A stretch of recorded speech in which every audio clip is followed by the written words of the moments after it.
Time now for the evening rush. Right now, APD officers now making traffic stops a big part of their patrols, and they say it's helping prevent other crimes.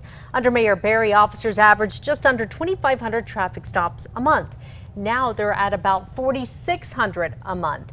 APD says not only are they helping cut bad driving behavior, but officers are making other arrests. Traffic accidents have also gone down as stops went up.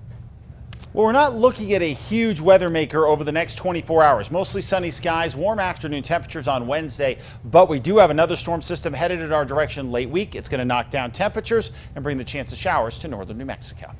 Albuquerque Mayor Tim Keller is touting what he calls improvements to the Animal Welfare Department. Since January, the department upped its number of animal control officers from 18 to 22 to help eliminate a 2-year backlog. In some cases now, officers will not cite a pet owner, instead offering a voucher to get it spayed or neutered. And turning now to the Bernalillo County Commissioners meeting. This evening, commissioners introducing a sick leave ordinance. It would require employers to grant at least 1 hour of sick leave for every 30 hours worked to all employees. It includes part-time and temporary workers. A county commissioner also introducing a plastic bag ban. Today, County Commissioner Maggie Hart-Stebbins introducing that proposal, which would cover areas outside of Albuquerque. The ban covers both plastic bags and styrofoam containers.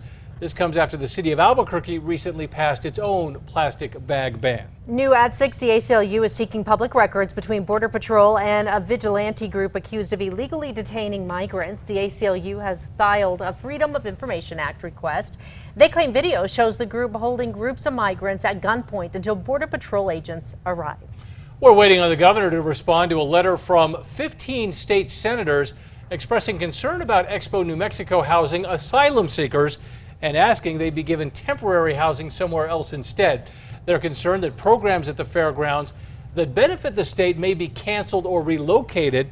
Senators point to the 4-H horse school, which is being forced to move to Las Cruces. Intel now hiring 300 new workers. This comes after hundreds of jobs from Rio Rancho have been moved to other Intel sites or cut altogether over the years. Officials say the new jobs are expected to be both local hires and workers who have relocated. We can soon find out if a convicted sex offender will stay locked up until trial. A judge allowed Michael Gilpin to be released early from probation for sex crimes from 2008.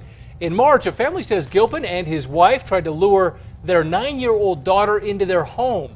When searching, deputies say they found child pornography. Right now, the owners of iconic Albuquerque jewelry, Lily Barak, are cleaning up their store. It was broken into this weekend, thieves stealing thousands in jewelry. They say crime has gone up and police presence has gone down. They're asking for more from police. If you get a new vehicle registration sticker, you will notice it now has a barcode on it. The data in the barcode is the same information printed on the vehicle registration. Officers will be able to scan that information directly into citations and accident reports. Happening now, those enrolling in New Mexico's medical marijuana program continues to grow. The New Mexico Department of Health says patient enrollment increased by more than 1,600 in April. They say that's a 28% growth rate in just 1 month. Right now, you can help a Roswell firefighter diagnosed with a brain tumor. A GoFundMe page has been set up. Lieutenant Corey Meelan was diagnosed less than 3 weeks ago. Meelan and his family are in Phoenix right now for treatment. For information on how you can help, go to alwaysonkrqe.com.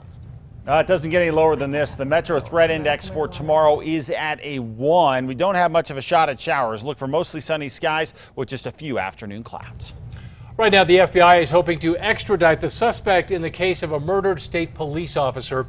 Officer Robert Rosenblum was gunned down during a traffic stop on 9 Mile Hill back in the 70s. One of his alleged killers, Charlie Hill, is believed to be hiding out in Cuba, and they are hoping to extradite Hill to the U.S. We're waiting to find out if a bill introduced by New Mexico Senator Tom Udall will pass committee. It's aimed at protecting Chaco Canyon. The bill restricts oil and gas drilling within a 10-mile radius of Chaco. New Mexico's governor is asking Hollywood executives to pick up shop and move to the land of enchantment. The 3 production companies are boycotting Georgia after the state's governor signed a bill which bans abortions once a heartbeat can be detected. Environmentalists are concerned about a forest mitigation plan. The plan includes controlled burns, thinning, and spraying herbicides in New Mexico's Sacramento mountains. Environmentalists worry the plan will impact wildlife like the Mexican spotted owl. Looking ahead to tomorrow, when a balloonist will be making a second attempt at 2 world records. The team is launching the solar-powered balloon from Balloon Fiesta Park tomorrow morning at 6:30 a.m. They will try to break the Guinness World Record for the greatest height reached by a hot air balloon and the highest for a solar-powered balloon.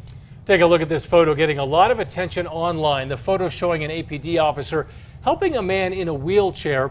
A witness says they were at 9th and Cole when 3 officers got off their bikes to walk down the street with that man in his wheelchair.